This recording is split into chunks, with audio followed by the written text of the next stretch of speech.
Welcome to the Infinite Jungle. On today's episode, I am going to be talking about the main takeaways from all core developers consensus call number 141. There weren't very many major updates about the Pectra upgrade for Ethereum, but there was an interesting discussion on the impact of PeerDAS on at-home stakers, on people that are running validators on resource-constrained devices. Low-grade hardware, in other words. That's a lot of synonyms, but we're going to get into that discussion because I think it's quite important to the future of Ethereum and the people that we expect to be validating the network and operating the network in the future. So before we get started with the show, as always, here is a quick show disclaimer. I need to remind you to please refer to the disclaimer linked in the podcast show notes and note that none of the information in this podcast constitutes investment advice, an offer, recommendation, or solicitation by Galaxy Digital or any of its affiliates to buy or sell any securities. It's good to be back on the show. I had a wonderful week off, and one of the things that I really appreciated about my time away is that during my time away, there was no major catastrophes or major developments, I would say, in the protocol development space for Ethereum. That's always one of the things I worry about when I go on vacation, is if anything related to Pectra or Ethereum protocol development is going to happen while I'm away. But I was happy to find that when I came back, everything was chugging along pretty smoothly. So during the latest all-core developer call, developers gave updates on their progress with Pectra, and the biggest takeaway is that everything's chugging along pretty smoothly. And because it's a large upgrade, it's got a lot of different code changes in it. It means that this process for implementation and testing is going to be a long, drawn-out process. So let's get into some of the Devnet updates and some of the quick kind of conversations that were had on the call related to different parts of the upgrade. But truly, these aren't, all that important. The first one was that debugging efforts on Pectra Devnet 2 are now nearing completion. There was one final bug related to the Prism client that has since been resolved. So developers are looking ahead to launching Pectra Devnet 3. The one thing about Pectra Devnet 3 that developers were talking about in terms of its timing and in terms of when to go ahead with it, there are some outstanding issues related to Ep.47 This is the EIP related to making user-controlled accounts more flexible, more programmable. And so some of these issues are going to be talked about on the next all-core developers call. This week's call, the latest call, I should say, was primarily related to code changes on the consensus layer side and on updates to the consensus layer client. Ep.47 primarily impacts the execution layer clients. So on the next call, which is focused on execution layer client development, developers are going to talk about this, talk about Ep.47 how those implementations are going, and then probably discuss the readiness of execution layer clients for Pectra Devnet 3.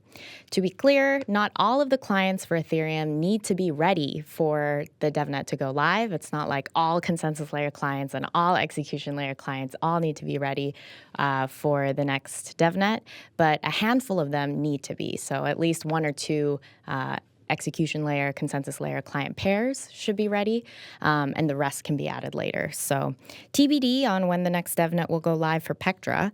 There was a slew of different updates related to Pectra specifications that were shared on the call.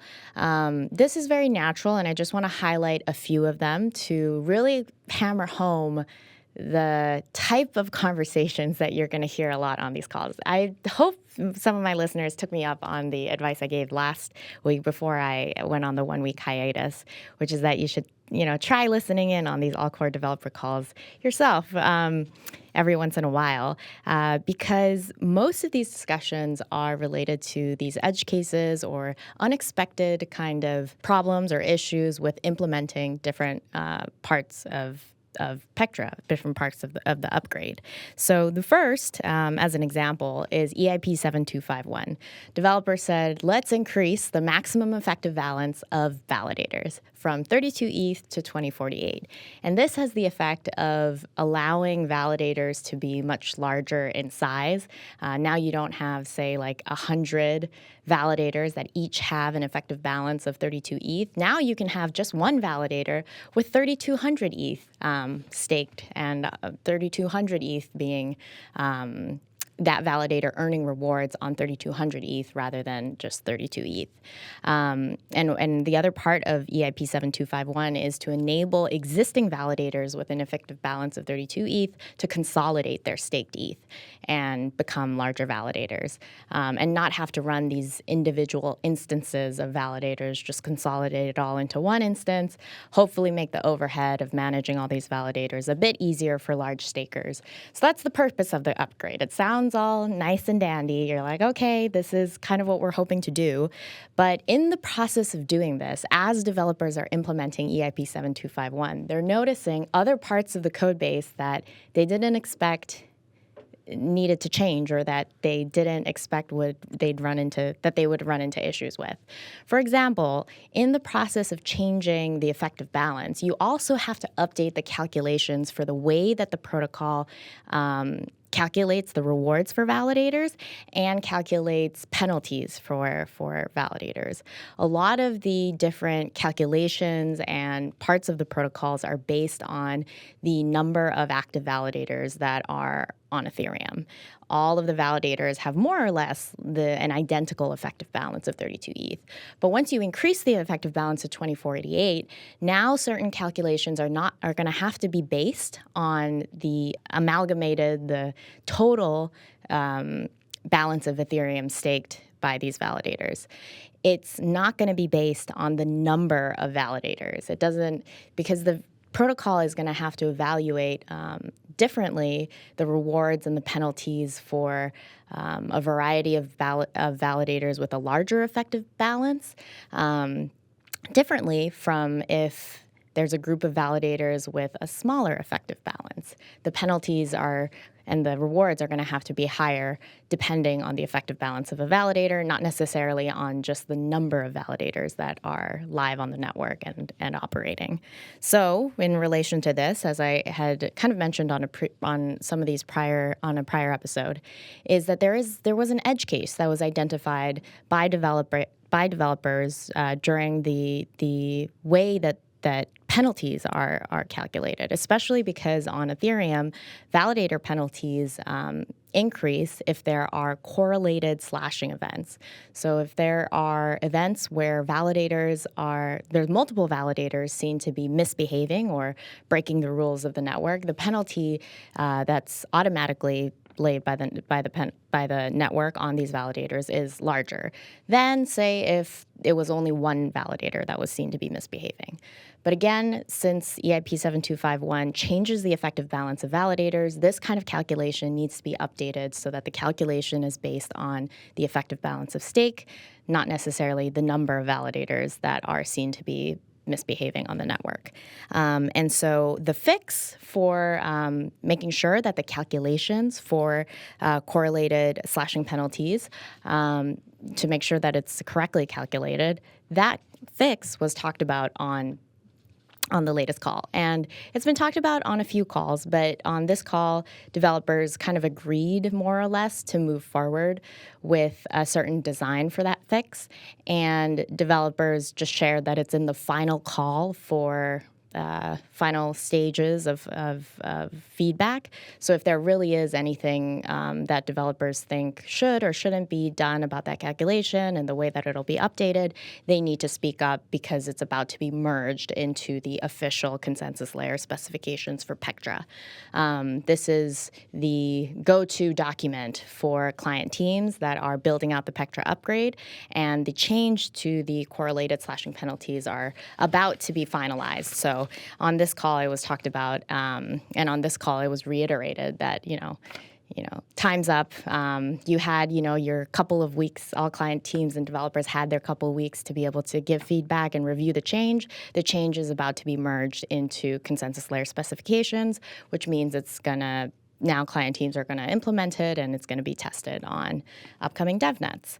So that's one example of an idea for a code change that developers are working through. They're implementing and they're identifying different bugs for. Another one is validator withdrawals and consolidation requests. A couple of code changes in Pectra allow for smart contracts on the execution layer side. For example, major staking pools like Lido, Rocket Pool, other smart contract applications to directly be able to initiate validator consolidations and validator withdrawal requests. Currently on Ethereum, it's not possible for these smart contracts to trigger these kinds of requests. There does need to be manual intervention on the consensus layer side. And introducing this kind of feature, introducing this kind of flexibility definitely enhances the trustless properties of using staking pools that are built with smart contracts. You're able to via smart contract code, initiate certain activities that you don't require human intervention for. So it will allow more trustless designs for staking pools, and it's an interesting couple of code changes to be able to enhance the functionality of staking pools. So again, it's a good idea. Developers agreed that it would be included into Pectra, but in the process of implementing this, they've noticed that there needs to be a way for the execution layer to pass along all of the withdrawal requests and the consolidation requests from the execution layer to the consensus layer in such a way that minimizes overhead, so that the execution layer is not doing unnecessary work that the consensus layer is better equipped to do. The serialization, the data serialization formats of the execution layer and the consensus layer are slightly different. These are two different code bases that were developed at different times, so they have their own strengths and their own weaknesses. And so one of the discussions on the latest call was around how to best communicate these kinds of requests from the execution layer to the consensus layer. And for this, there was a new proposal that was shared by Felix Lange. I hope I'm saying his last name right. I probably am not. He's a Geth developer, and he shared a new solution for doing this. He explained that this will, of course, need some buy-in from execution layer client teams, and then he's going to bring it up on the next all-core developer call. So another kind of example of what is primarily talked about on these calls and how developers are slowly but surely working their way through the vast number of code changes that have been included into Pectra. So one last example on this point, Ep.6110. This is a code change that developers have agreed to include into Pectra as a bit of a fix-up or a bit of a cleanup since the merge. So the merge was the upgrade on Ethereum that transitioned Ethereum to a proof-of-stake blockchain. Woohoo, the big milestone that a lot of people didn't think Ethereum would ever reach. Ethereum did reach. Ethereum is a proof-of-stake blockchain now. And what Ep.6110 does is it reduces a bit of overhead between the way that the execution layer and the consensus layer function. Right now, when you want to spin up a new validator, you have these deposits that you need. You need to have a minimum of 32 ETH. You deposit that into the deposit contract on the execution layer side. And then there's a round of voting that happens on the consensus layer side to reaffirm or confirm that these deposits were made, and the validator is created on the consensus layer, is activated on the consensus layer of Ethereum. EIP6110 simplifies things so that the responsibility of tracking these deposits, of voting and verifying these deposits all happen on the execution layer. It removes the need for additional voting on the consensus layer side when it comes to validator deposits. And so in this process, it'll make validator deposits the waiting period that occurs from when you deposit your ETH to when the validator goes live. It reduces the kind of wait period there. So it's a bit of a user experience improvement for stakers as well. EIP6110, again, a good cleanup code change, a good cleanup fix. Developers talked about the need, if EIP6110 is going to be activated, there is now a need to have a deposit queue on the execution layer side. There was no rate limiting feature or functionality. There is no rate limiting feature right now, but with Pectra and with the activation of EIP6110, there is a need to ensure that the execution layer side doesn't suddenly get overloaded with too many deposit requests, and prevent any type of front-running attacks where new deposits that are created don't incorrectly move through. Basically, that there's no front-running attacks on withdrawals, on people that are depositing their ETH and withdrawing it in a very quick fashion. Any new deposit requests can only happen after existing deposit requests are fully processed. So creating this also ensures that there's less bugs and less errors when it comes to the way that execution layer clients are caching and storing, keeping track of all these deposit requests. So the addition of a queue is something that, of course, wasn't talked about in the beginning of EIP 6110, but in the process of implementation and in the process of testing, developers are noticing, this is a feature that we're going to need if we want to be able to implement EIP 6110 effectively. We should, get this going. So again, developers were very enthusiastic about getting this deposit requests queue in, and the changes to EIP 6110 and the changes in the consensus layer specifications that need to happen to have this queue will be, again, finalized soon. So in the final stages of review before being merged into the official consensus layer specifications. So those are a few examples of what needs to happen, of unexpected kind of tests and unexpected kind of edge cases that developers are coming across, things that they need or are realizing would be nice to haves in order to implement Pectra in an effective and an efficient and safe way. And that was really the bulk of the call. There was quite a few discussions around things like this, but related to other EIPs, other parts of the Ethereum code base that are going to be changing through Pectra.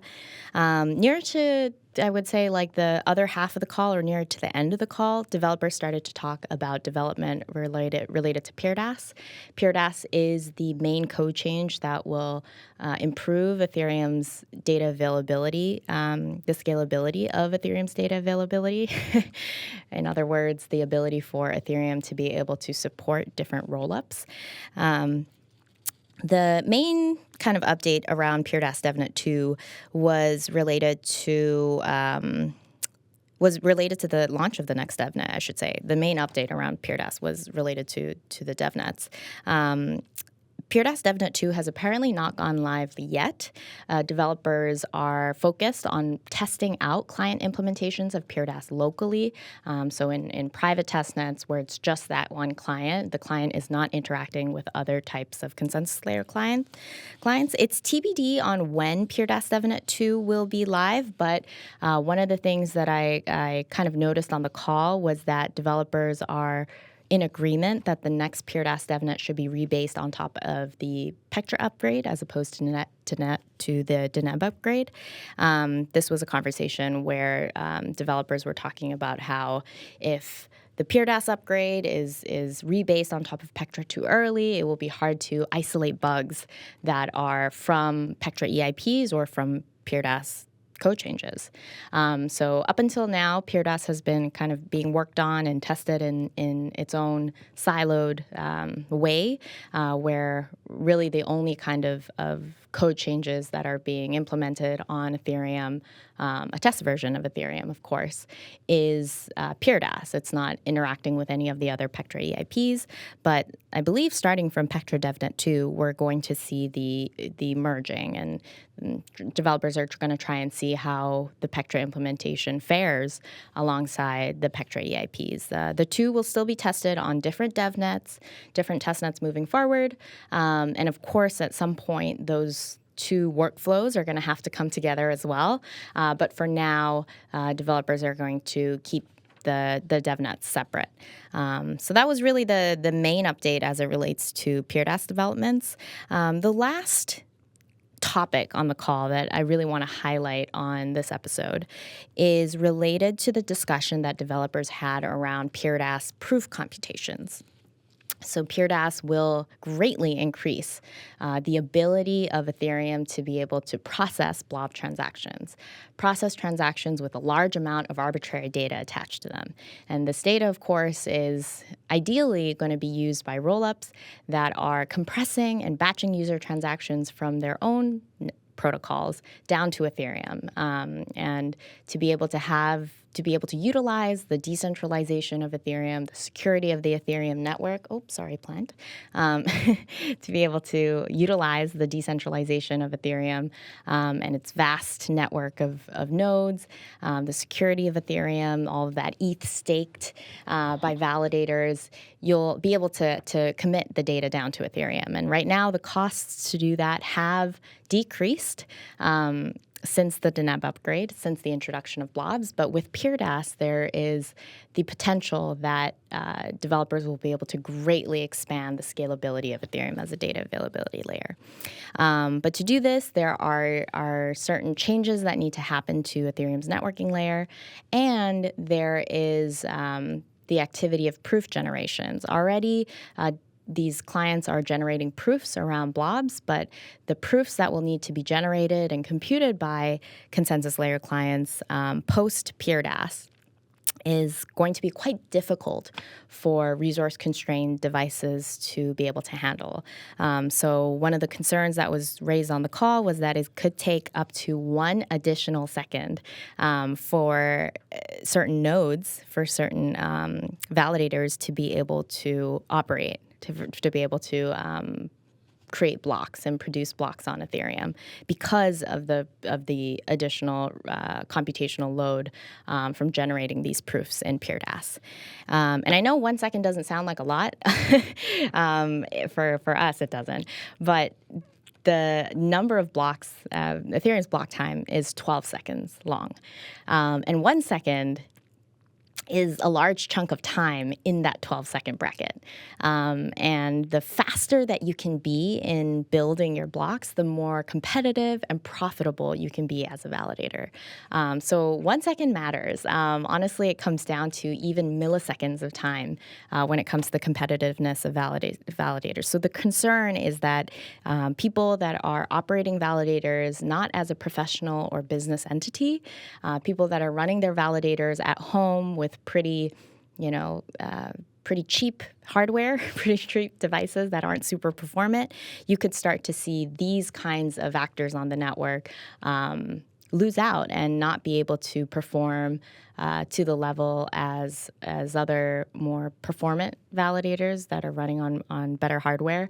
And you could start to see them fail to produce blocks in enough time, within that 12-second window, just not have enough time to be able to produce a block and earn block rewards.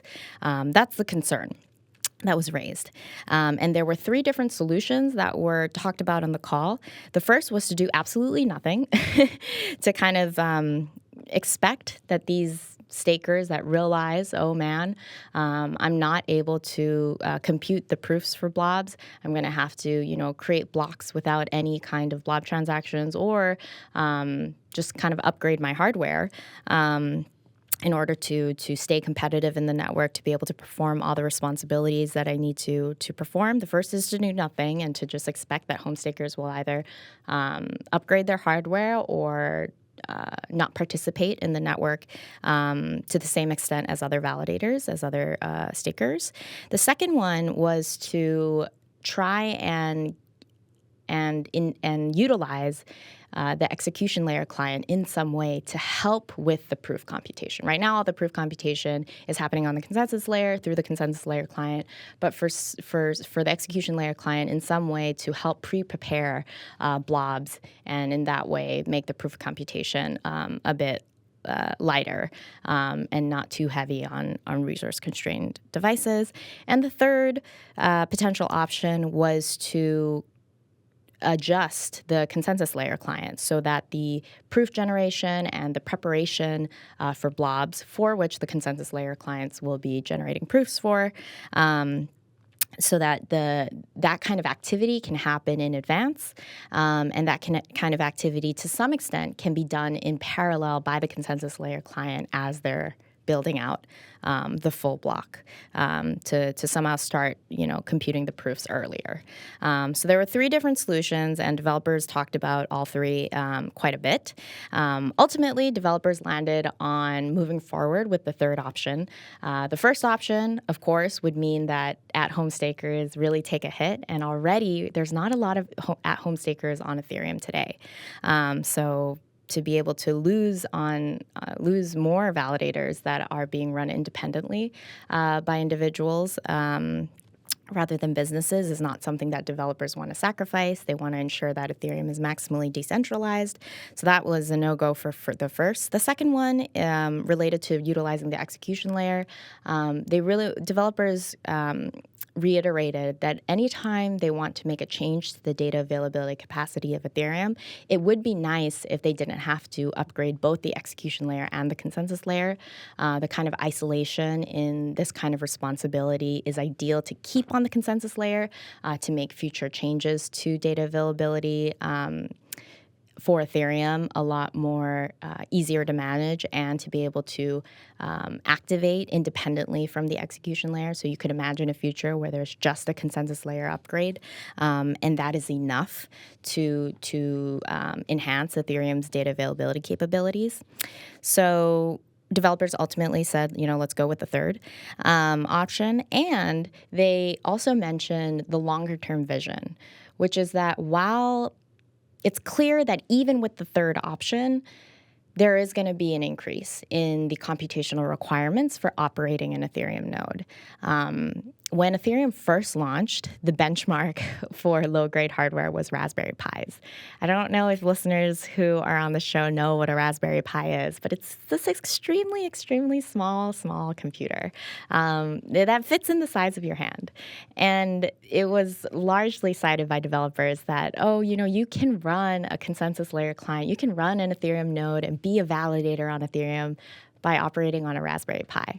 That is no longer feasible, really, today because the computational requirements have gone up. There's far more messages being passed around on the networking layer of Ethereum. There's more than 1 million validators now on Ethereum. So you're going to need a little bit more performant hardware than a Raspberry Pi to be a validator. But that's also okay because over time, the cost of hardware goes down. This is what many people cite as Moore's Law, and also why one of the main theses or rationales for why validators on Solana are so performant. The idea is that hardware costs decline over time. So nowadays, you can get a lot more performant hardware for about the same cost that you were spending to operate your Raspberry Pi or buy the Raspberry Pi. And the idea is that one of the ideas that developers were talking about above and beyond just the third option, which is that which should help, of course, lower the computational resources required to generate these proofs. One of the things that the Ethereum Foundation researcher Dankred Feist was talking about was to eventually be able to create decentralized block builders, decentralize the activity of block building on Ethereum such that validators that are being operated on very low-grade hardware, they don't even need to generate a proof. They can rely on more performant nodes, super nodes, as he calls them, to generate those proofs, and they can take the proofs from the blobs, package it into the block, and be able to avoid having to do those computations at all. But this will require a lot more research, and this requires a lot more experimentation and testing and thinking, which is why developers in the meantime, in preparation for at least the Pectra upgrade, are going to continue to hammer out this third option. And one of the things that I wanted to talk about a little bit more related to this conversation is around the future viability of home stakers on Ethereum. It's clear that Ethereum upgrades a lot, and the minimum requirements for operating a Ethereum validator are changing, are in flux. It will get more computationally intensive to be able to operate an Ethereum validator, and hopefully it does so as the costs of hardware go down, so that it continues to be very accessible for anyone to be able to run a validator.